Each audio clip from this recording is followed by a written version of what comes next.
Құрметті балалар, бүгінгі біздің өтетін сабағымыздың тақырыбы Астана тарихи мекен деп аталады.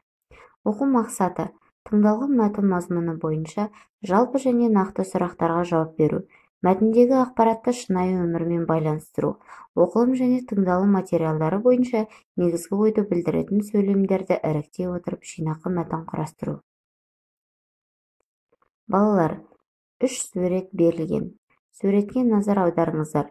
Бірінші суретте Орынбор қаласы, екінші суретте Қызылорда қаласы, үшінші суретте Алматы қаласы берілген.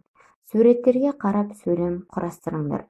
Не себепті 3 қала берілген деп ойлайсыңдар? Бұл қандай қалалар? Суреттерді өзара байланыстырып, ойыңды қорытындыла. Тыңдалым мәтіні: Астана тарихи мекен. Қазақтың әрбір ауыл қаласының өзіндік тарихы бар, ал астаналар тарихы өз алдына бөлек әңгіме.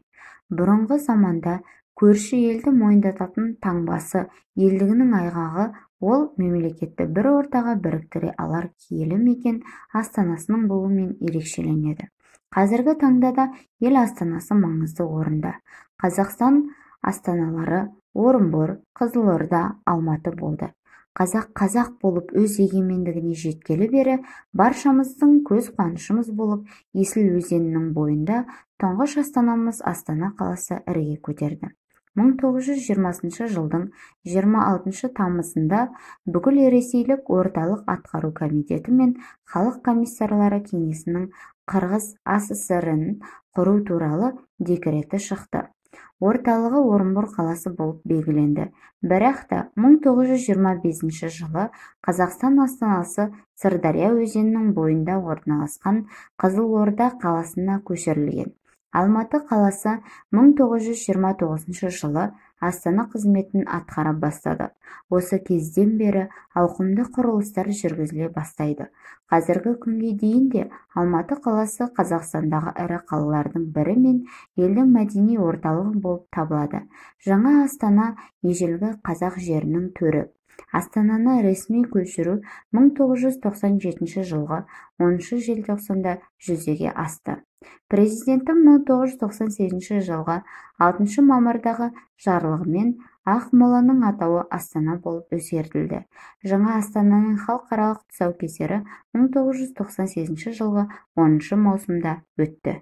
Екінші тапсырма: тыңдалым мәтіні бойынша өз өлкең туралы айтып бер. Балалар, тапсырманы орындап болғасын, Астана туралы видеороликке назар аударыңдар.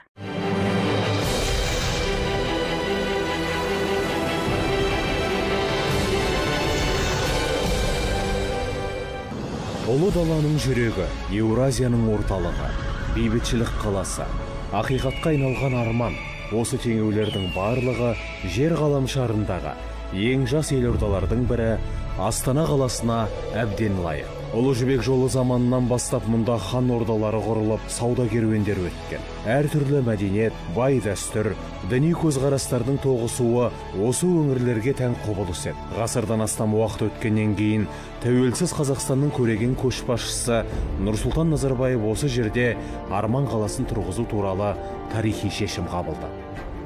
Осында, ежелгі Сарыарқа жерінде, тек Астана емес, еліміздің болашақ бесігі өмірге келді. Астана тарихы мен қазақстандықтардың тағдыры бір-бірінен ажырағысыз. Егер тарихымызда Астана болмаса, біздің Қазақстан дәл бүгінгі күнгідей бола алмас еді.